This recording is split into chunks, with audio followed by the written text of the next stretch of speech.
when Rahm was in Japan as our ambassador, every year on his birthday, I emailed him and said, would you please come back and be mayor again? To which he replied, to the hell no. But he has been a dear friend to our organization. For those of you who are not aware, back in 2013, he is very innovative in fundraising for this cause, and his administration settled a lawsuit with a strip club for back taxes for $1.8 million. And Wings won that contract to build the first new domestic violence shelter in the city of Chicago in over a decade. Believe it or not, Rahm, that house has been open for 10 years already. And we haven't aged one bit. It's amazing how that works. But I appreciate them being here. I look forward to their discussion. He also passed an ordinance in 2018 that made a 2% surcharge on home shares, Airbnb, the Verbos. That money built up, and in last year, 2025, Wings received $1 million of that money to launch our hospital program, and our hospital team is here. Wave, say hi, jump up and down. To expand extensively to UI Health, and we have just met with University of Miami Health in the last few months, and they are begging us to bring that program there. So that's the legacy that you have built, Rahm. With further ado, Val and Rahm.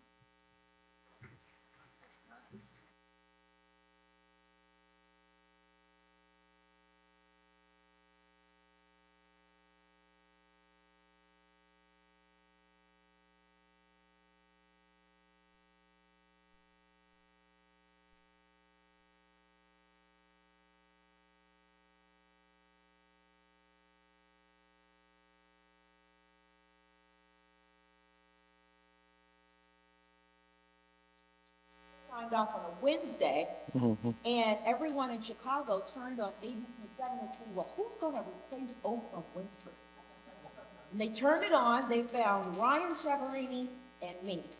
And our guest for our very first show. It's been downhill since that. At that point, starting off his tenure as mayor, Rahm Emanuel, and we have been pretty good friends down through the years. And I was so happy to know of your involvement with Wings and on a subject that is so near and dear to me. I don't even know that you know this, but I've lived experience. That's why it's important for me to be here to lend my voice to these conversations, because I know how important it is to keep the conversation about domestic violence in the topic, in the forefront, in the headline. And then to be in a room with all these men. Ladies, I see you, but what I see is a sea of men in this room. So give yourselves a round of applause for being an ally on a topic that, again, is so very important. Rahm, what shaped your perspective? Because you said that domestic violence is not just a family issue, society issue. Like, how did you form your perception with domestic violence? Well, you come at it from a couple places. Actually, how I got to know, I was President Clinton's point person on crimes and gun control. And at that time, I started working with the senator of the Judiciary Committee by the name of Joe Biden, and passing the Domestic Violence Against Women Act. It was the first time you actually had federal crimes or penalties associated with those crimes. And then there was also, my dad as a pediatrician dealt with the kind of repercussions as it related to the children. And so of women that were victims of domestic violence. So there's a number of pieces that come together in that effort. Nothing kind of up close, although there is a friend much later in years, this is before, when I already had a view and opinions on it, a friend who was in a rotten relationship and helped her get out of it. Or should I say, forced her to get out of it. So. And you need those allies. You need someone to be there to help you. Well, I mean, when the problem, I'm not in the shoes, but as I understand and appreciate, not just read about it, but then talk to people. You're in this vice between a very violent relationship, and you have your kids, and you have nowhere to go except for what we did, or that Weems did, in setting up a place where a woman can take her children, not just leave them. So you're in this untenable position between your own safety and the safety of your children as a guardian of them. And I think that is untenable for folks. And one of the things that wasn't mentioned, but we did also, was a training for officers. Weems had brought this, and others in the academic community. The way police officers are walking into a house, the victim had to prove something, sometimes in front of the perpetrator of the violence. And we made every officer go through training, so that was not the context when called on a 911. You mentioned already earlier in your career that you were involved in drafting the Violence Against Women Act. How has your understanding of that issue evolved since then? Well, you know, at that point, my role was to get the legislation passed, so I don't want to this was Senator Joe Biden's legislation. My job, though, at the White House was to find the votes. And, you know, this was a topic, and it still is in many ways, that doesn't often get discussed. It's an embarrassment. The victim is embarrassed. This is not something, and you got to go back now, 2023, right, 1993. This was not the whole idea of federal crimes associated with domestic violence was just, so my job was to not only educate a senator, but make sure that they found their way to a yes. Then there's an exposure that comes with that, et cetera. And then I used to be, you did Congress on your corner, where you stand at a grocery, you stand at a grocery store meeting people, and people would tell you stories. Let me fast forward away from domestic violence, but I was at a grocery store on the far west side of my congressional district, and a woman talks to me about what's happening to her mother at a senior home. I introduced the Elder Justice Act, which was based on the Violence Against Women's Act, and ended up passing it as a member of Congress. And that was you listen to the stories, but nobody comes up to you, says who they are, and says, been a victim of domestic violence. It's shunned. Yeah. And that's the first time we as a society start to deal with a taboo subject. And we're still working on dealing with it as a taboo subject. And with that being said, still working on it being a taboo subject, how far have we come and where do we need to go? Okay, well, there's a couple things. First of all, I don't mean to do data, because this is a human story. We have seen a dramatic, over the last 3 years, reduction in both gun violence and homicides across the country. What is the one category that actually has not moved? Domestic violence. Everything else, drug-related, gang warfare, everything. The one constant. And in fact, if I'm offending anybody, I don't really care. So let's just start there. No kidding. Yeah. Did we forget who we're sitting with? In fact, this is a setup. I really don't care. When the president was trying to take credit for the drop in homicides to 0 in DC, he said, and they keep domestic violence on the list, as it was to be dismissed. This is about the District of Columbia. So the pressure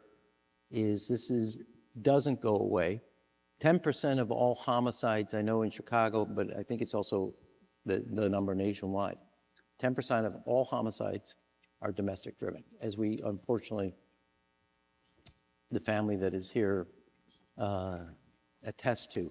And so it's a constant that requires expanding the Brady Bill to people that have anything on their domestic violence on their record.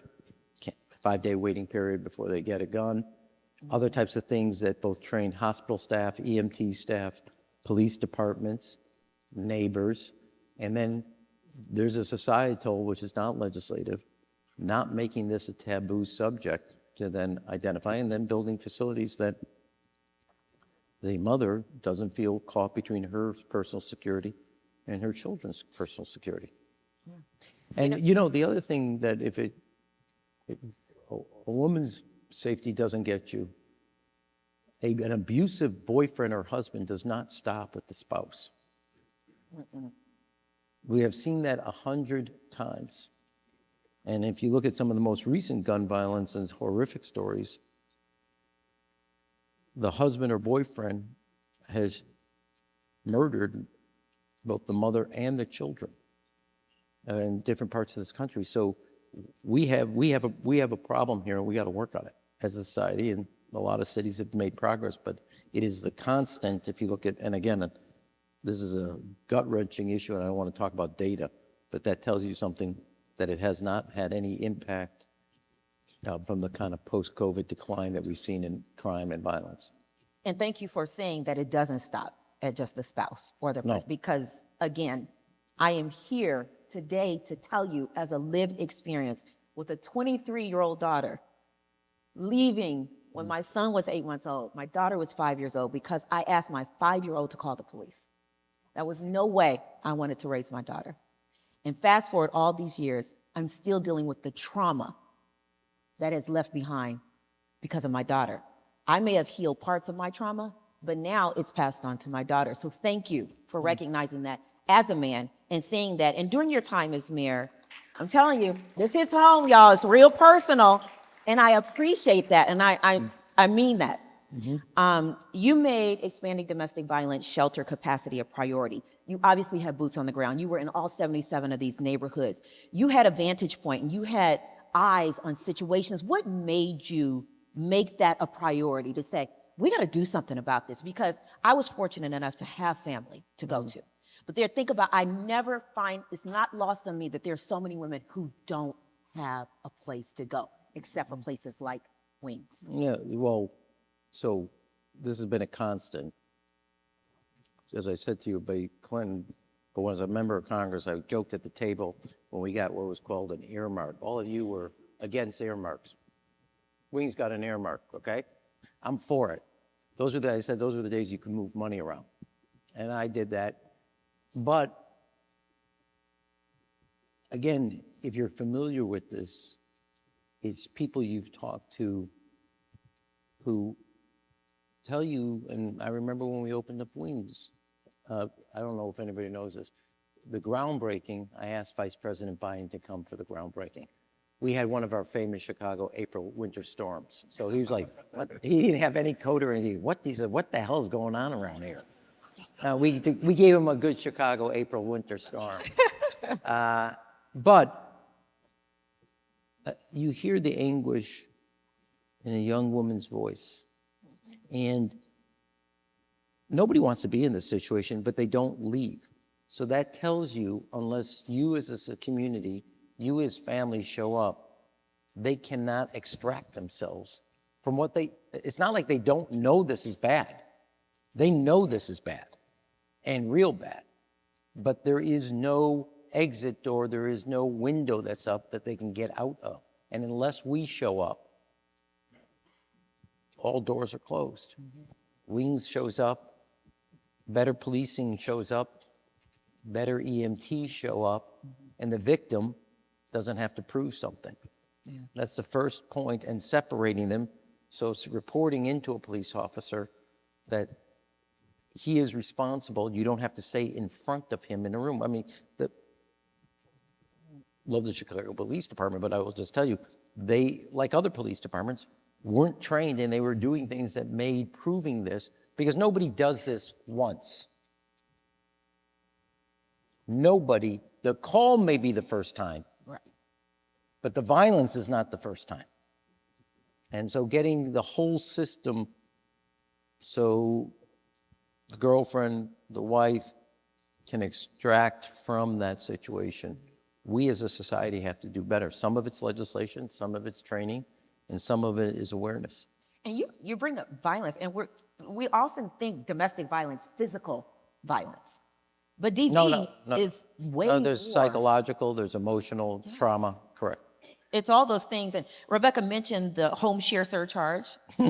Well, that is, I will say this, we were suing this men's strip club. They had back taxes. And I mean, what are you going to do with $1.8 million? I wish it was 1.8 billion, but it was 1 point.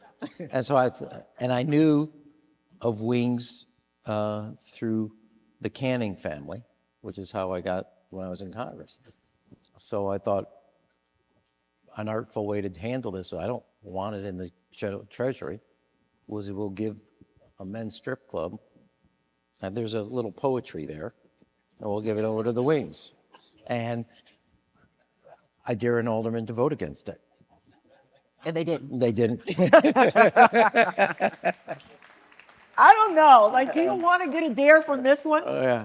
Well, also, it's like, I mean, I have to be honest, like, we have the most restrictive policies on tobacco. There were certain things Alderman knew, just say yes, because saying no is going to be too painful. And that domestic violence and the resources, because we did it 4 or 5 different times over my tenure, different things that we had to do, that was not something you wanted to cross the mayor on. It will be remembered. And it comes in a special gift from me. It will be remembered in Yeah. a special gift from you. Oh, okay. Let's talk about your partnership with Wings. Wings has been a key partner in all of the efforts that we've been talking about, from the shelter expansion to the integrative services. From your perspective, what makes organizations like Wings so essential to solving the issue, preventing the issue? Well, I mean, Wings is better positioned to answer that completely. But from my vantage point, one, the city of Chicago, when I became mayor, had not added a single bed to deal with domestic violence in over a decade. I think it was a little longer, but nothing. And the problem wasn't declining, wasn't stagnant. If anything, it was growing. Second, when we met, there not only had there not been a shelter built or an additional bed, but there was not a single shelter that allowed a mother to bring her kids, which is where the first step of being trapped is about. Yeah. And so that idea that they were going to do a center that allowed literally to break from this moment and then get on not hope that the husband or boyfriend gets rehabilitated, but allows them to figure out another pathway to a different independent existence. That is the most important thing, and that's why we put the money and the resources into this effort. And I will just tell you, I mean, I don't consider myself, I mean, when I take on a fight, I take on a fight. But the fortitude of these mothers to hold it together, I stand in awe of. That you see, I mean, they are at a home, they are trying to protect their kids, they're trying to keep up a normal life so other people don't make judgment of them. The amount of intensity of pressure, and they're holding it together. I am in awe of their capacity. I wasn't going to say anything, and I just self-edited, so I'll just leave it there. Okay. Okay. All right. From a policy perspective or policymakers' perspective, what do organizations like Wings need most from government and businesses? Well, I hope this doesn't come as a surprise. Cash. Wings is in the cash and carry business, and I'm pro-cash. Can't be traced. No, I'm serious. Yeah. No, I mean, look, we did what we did. We also then ended up, as Rebecca just said, taxed. We were the first city to tax Airbnb and put 2% towards another shelter. Government, business needs to support this. There should not be one wing center for mothers. Now, mothers with children, I don't know the data today. I know when I was mayor, so it may be different. But 911 calls, domestic violence, #1 phone call. Yeah, and I don't know if it changed. I doubt it did, but I hadn't looked at it. But on any single night, now I'm doing this by memory, so I don't need somebody to go do, my thesis is check the data. But I remember, I think it was north of 20,000 calls a night across Chicago. I mean, I'm happy what we did, but don't spike the ball on the 20-yard line. I mean, build another shelter. Yeah. Build it where it's needed across the city. There's other type of hospital visits, et cetera. So the government has a role to play, private sector has a role to play, and then I can't say this enough as all of us as a society, discussing this, it can't be shunned. It cannot be if you're gonna resolve it. And discussing it in a room where men are here being allies. I mean, this is a conversation, like you said, it's not a women's issue, it's not a society. Men have to discuss this, men have to stand up. My son, proud mama moment, just became a running back at Mizzou as an early enrollee, but one of the programs that coach that sold me was all of those football players had to sit in a seminar and a workshop about domestic violence. It's a freshman, a high school student who went early enrollee. So he's in a room where the staff at a college, and those kinds of conversations need to happen more often, because when men are involved, things change. Come on now, you know I'm right. I mean, I like to think when women are involved in a conversation, but y'all got a little weight in it too. What have I said that you didn't hear? I 100% agree with you. Tell me more. No, I mean, do more. But to tell you, what do you want me to do? I want you to do more. No, I mean, I've said what I think it needs to get done and the responsibility we have to have. And I just said this is society. But I think if you sit there and said, push it, the way to push it is all of us rather than men have to step up. That's the way I said it. And if you're not comfortable, okay. But to me, it's a society conversation. And this isn't, as I said, women, mothers, are not the only victim. Children are the victim. And they carry that tissue and that scar tissue their whole lives. Yeah. So broadly speaking then, what role should cities play in integrating domestic violence response into public safety, health, and housing systems? Well, so I've talked about, we put the whole police department through every officer that was a beat officer had to go through training, et cetera. There is this, I mean, and how do you handle it? How do you go into the house? How do you separate husband, wife, boyfriend, girlfriend, so you can get an accurate report on what happened? There's also the EMT training. There's hospitals have a role to play. There is other things that happen also, and this is where family, friends can play a role. Because remember, there's this intensity of stress and pressure that is put on a mother protecting her kids. Not in every situation is their kids, but nobody wants to be in this situation, so they're trapped in trying to extract themselves. And all of us have a role of creating that safety to get out of an abusive relationship, whether it's violent, whether it's physical, emotional, or psychological, or financial. This abuse comes in many shapes and sizes. Digital harassing? Well, that is true. That is not something that was around when I was mayor. As a form of that. Correct that. That's correct. You obviously co-founded Men's Alliance to End Domestic Violence with Wings, launched it through Wings. And so clearly this was something specifically important for you to do, even though I know you said it's the societal. I was listening to him. Were y'all listening? But you did create the Men's Alliance, so clearly. No, I didn't. Rebecca asked me to do it, and I said, Rebecca did it. I found it. Let me just say one thing. Yeah, that sounds like a good idea. No, I'm just going to say one thing. I have found in my life, just say yes on the front end, heck of a lot easier. Because I'm telling you, she does not take no for an answer, so I just told staff, whenever, she could sense when we were putting our budget together in September for introduction, I said, just call her, ask her what she wants, because we're going to give it anyway, so just get it over with. I was a yes, just like, okay, you want a men's group, I'm in. Okay, whatever. Okay, well, let me ask you this, though. What does real accountability from men and male leaders actually, because now we're going to switch to prevention. What does real accountability look like when it comes to men and male leaders in terms of preventing domestic violence, not just necessarily responding to it? You mentioned conversations. We need to do that, yes. Is there anything else that can be done? Well, look, I'm just going to go through one situation. Mine was with a former friend, a current friend. I had dinner with her the other night. When you see it, you have a responsibility. Now, we're not all privy to what happens behind every other couple's house. But when you see signs, you have an obligation, just like when you see somebody drinking or whatever, your friendship does not stop at that door.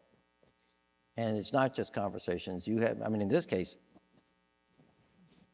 you had to help her understand that she could not continue this abuse. So what- And it's being there, and it was not just get yourself together, but giving the support, giving the encouragement, and then when weak moments, which are inevitably going to happen, step in to give the kind of friendship that was needed. And it's not my role to discuss who, what, where, and when, and so on. But this is not a linear line. And it's a hard way to get to a yes. I'm leaving. It doesn't happen just once. Sometimes it's violent, sometimes it's emotional, sometimes it switches between the two, sometimes it's psychological.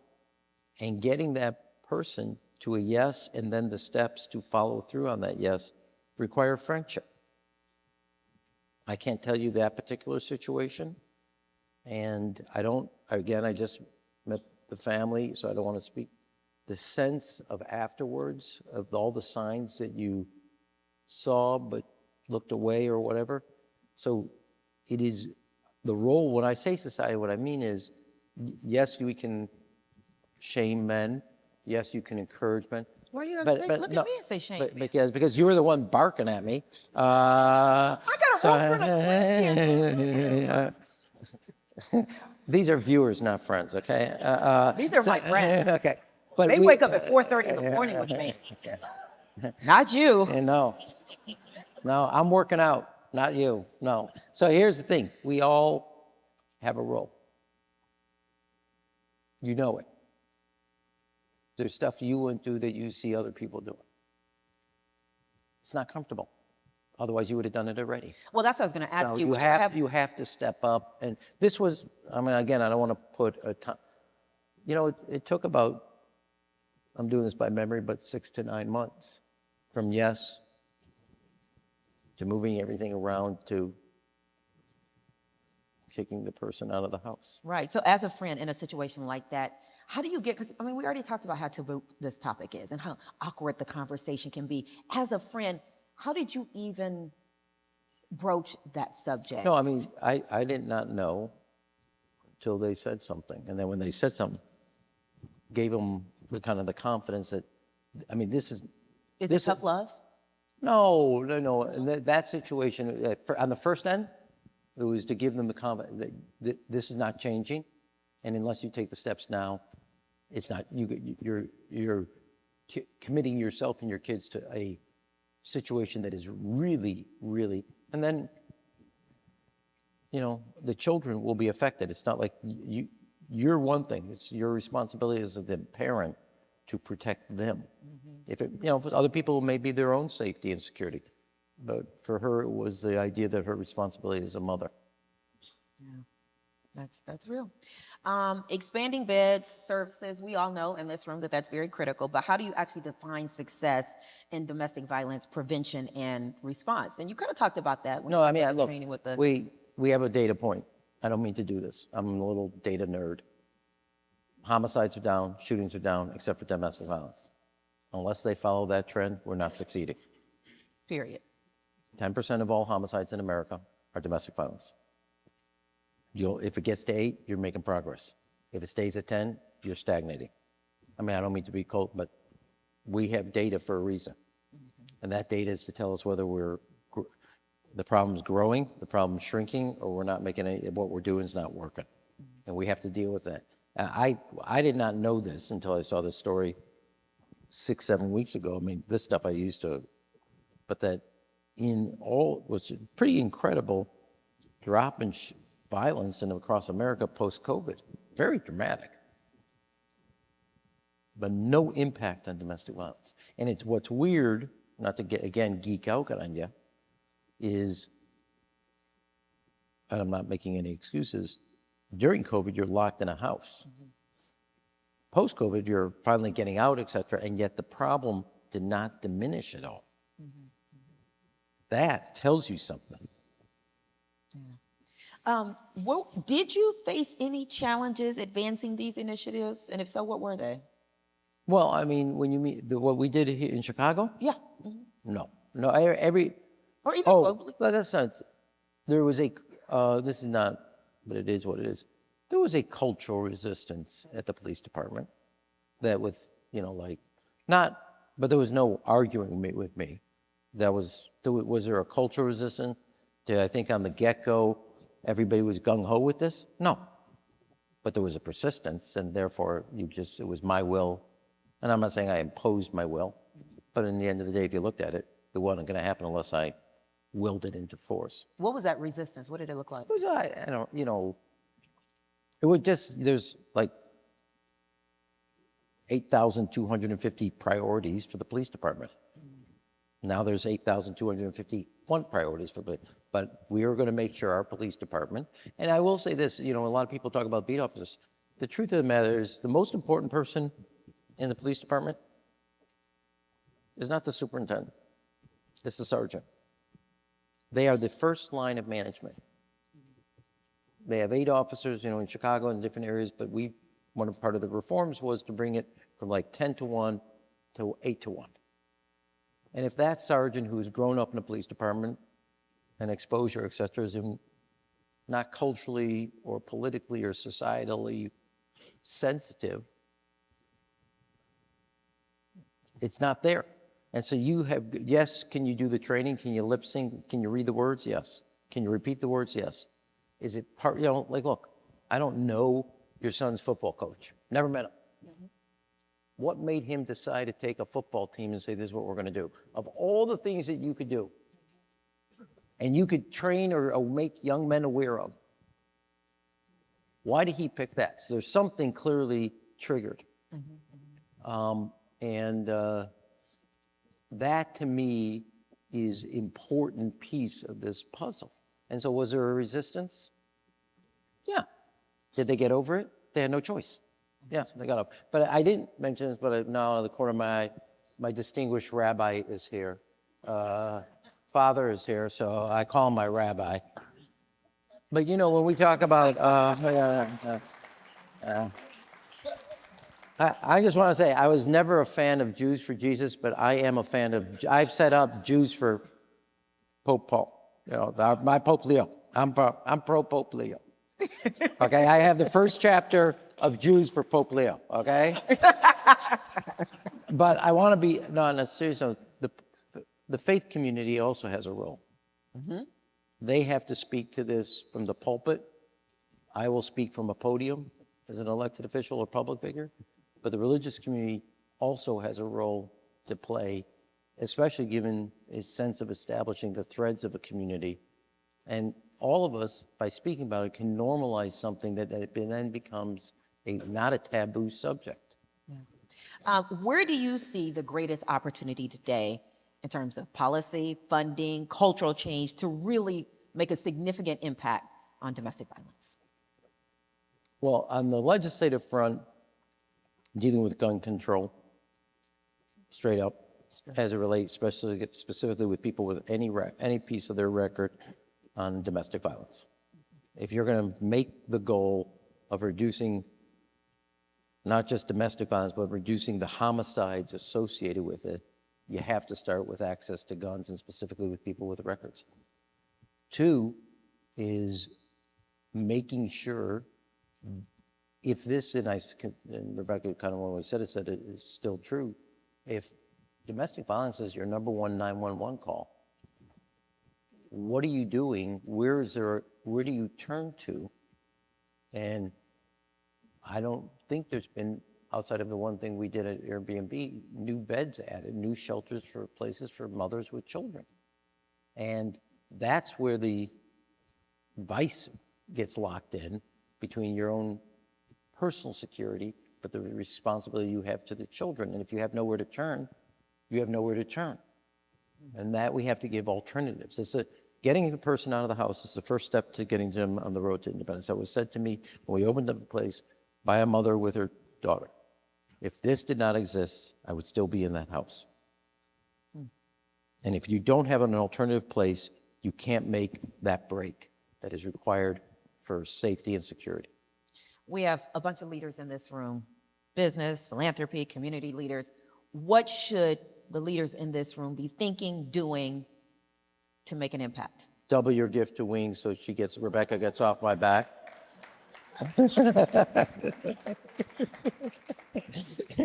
I get 10% of whatever you raise today. Number two, and I say this, a lot of business leaders, they have a lot of things, their groups. You guys all participate in painting schools. You do a day of volunteerism in which you help, I've seen it across the city, help paint schools, help do other things that build camaraderie among your workforce, but also give something back. Nothing in Chicago is as charitable as our corporate community in the sense of giving back. Exposing your workforce to both Wings, but more importantly to the women there, is an essential contribution to not allowing domestic violence to be a taboo subject. And not being financially dependent, so they feel like they have to go back. Well, there's They have their 100 homes. different things, and I don't know what happens, but I'm just taking a leap here. There's going to be somebody in that workforce that day of volunteerism going to mean something to, and that they should have known about. Sometimes, a lot of times, besides 911, a lot of women just do not know where to turn. And exposure and understanding of this means there's not, look, there's not a lived experience, so I don't want to lie. But if you listen to any victims, the psychology and the physicality of being trapped is real, with nobody to turn to. It's hard to turn to friends, it's hard to turn to family because you feel like you have failed. And the victim is not the failure. Having business, religious community, the rest of the community, society, accepting is the first step towards independence and not feeling trapped. We're just about out of time, but I'm not going to ignore the giant elephant in the room. Oh, God. I'm not going to ask you that. I'm not going to ask you, are you running for president? I'm not Good. going to ask you that. What I'm going to ask you is, No, when you do run for president, You don't get a job. I might need a job after this. When you do, I am looking to, I got about 10 more years in TV. Okay, what is the question? When you do run for president and you prioritize DV, what else are you going to do for American people besides this topic that is so near and dear to me and all of us in this room? Okay, so I know that you would like me to let ABC break this. So if it's really big, I've been very clear about two things. Now, you all lived through this, but I don't understand how our country has got complacent with 50% of our kids not reading at grade level. I'm like, now I say this, let me rewind the tape. When I started working for President Clinton, we had this thing called the Nation at Risk. Nobody knew what to do. But you had Governor Bill Clinton, Governor Riley, Governor Hunt, Governor Child, people who showed leadership, groping for an answer to fix a reading and math problem. 9 months ago, I went to Mississippi. Mississippi went from 49th to 9th in reading scores. If you account for race and income, Mississippi now is #1 in the United States for reading. Now, I gotta be honest, if you told me who was in the top 10, Mississippi would be 20th out of the top 10. I would not have guessed that. But I went down there, nobody else is going down there. We now know what to do. The adults are failing, the kids aren't. Our political system, and it's one of the things I learned being in Japan. I used to joke with my kids. I learned a lot about Japan, learned a lot about China, but 8,000 miles away, 12 hours ahead, I used to say, don't get out of bed. Thursday's not that great. I've been there. It's not that great a day. We're a country built on the culture, failure's not an option. Wake up. We're sleepwalking into history in the future. We're letting 50% of our kids go from 3rd grade to 4th grade who can't read. You know what the biggest growing study in colleges, remedial math and reading because kids are going to college that don't have it. What is going on? And we've become, okay, my kids are okay, I don't care. So number one, and I've laid out a pre-K plan, an elementary plan, a specific high school plan, a community college plan, a vocational ed plan, and I just 2 weeks ago did something to affordability around college education. Number one, we are going to make sure this country, we don't have a person to waste, a community to overlook, and it begins and ends in the classrooms of America. Fix it. I'm not going to accept failure. Number two, everybody in this room is a beneficiary of one thing: to own a home, save for your retirement, save for your kids' education, and be able to afford your health care. Every one of those are broken. People can't get the money for a down payment. They're taking money out of their 401k. College is no longer a burden, rather no longer a benefit, but a burden. And people are missing their health care because the insurance companies know one word: no. I like to get them the English dictionary and look up the word yes. I met doctors and nurses spend 50% of their time arguing with insurance companies. They don't do care anymore. So to me, the foundation of a middle-class life is broken. Restore it. So if I decide to do it, and if I think I have the answers to that, those are going to be my priority, because I'm going to break the news to you. The moment the American dream and middle-class life became unaffordable, exactly when our democracy became unstable. I'm all for same-day voting, mail-in voting. I'm all for it. You want to have stable democracy? Reestablish the access to the American dream. The moment it became that our kids are okay and everybody else's can't make it, they're living in the basement, is exactly when our politics produced what we have today. And if you need interpretation of what I just said, I'll help you. Go ahead. Are you done? I'm done. You're done? Rahm Emanuel, thank you for your time. Thank you all for being so captive, a great audience, and for being here as allies for Wings and for such an incredible topic, unfortunate topic, but one that definitely needs to be discussed. Thank you so much.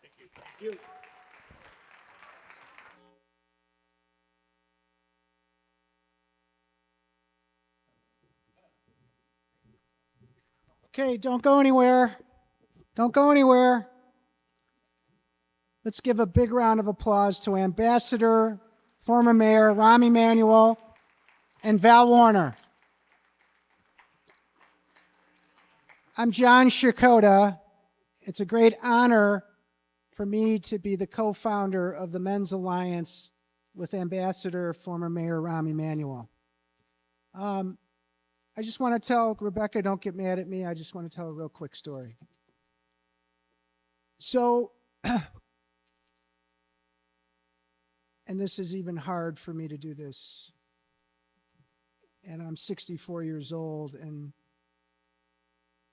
when I was between 10 and 12 years old, I was a victim of domestic violence as a child. It's still very difficult for me to talk about this. And days like this and the purple tie ball is very, very difficult for me. But about 15 years ago or so, I was introduced to this amazing woman by the name of Rebecca Dar. And she got me to overlook the pain that I had gone through as a child and look at the big picture and look at the greater good.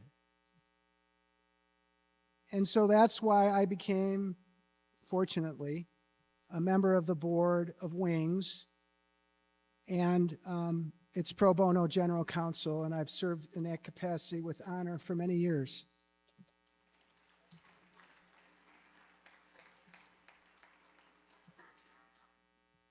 When I first joined the board, there were 2 men on the board.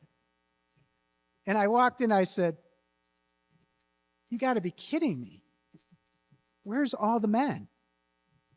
And she said, "I can't get them. I cannot get them. I want you to hear this. I was like, something is super dysfunctional and wrong with this. And so for us to now begin a men's alliance, and we're going to get to 1 million people. We're going to do it. We're going to get to 1 million people. And for those of you in the audience, I want you to go to wingsprogram.com and become a member of the Men's Alliance. It's really important. It's up to us as men to take a stand against this horrific,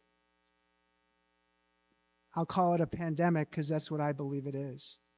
It's systemic in our society and it's wrong and it has to stop. And the way that we get it to stop is we galvanize as men. We protect our women and children and men, by the way, that are abused. And in order to do that, we need your help. There's cards on your table, okay? Please consider helping Wings. And if you've already helped Wings, I'm asking you to please go a little deeper because we need it. That's all you have to do is go to a safe house one time and see children and their mother that have basically been thrown out of the house at peace with no drama. That's enough to make you dig a little deeper. So with that, I want to thank everyone for being here today. It's my great honor to close the luncheon. I want to thank all of you for taking the time out of your busy schedules. Wings is strong. We're going to even get stronger, and we need all of you in order to do so. Thank you.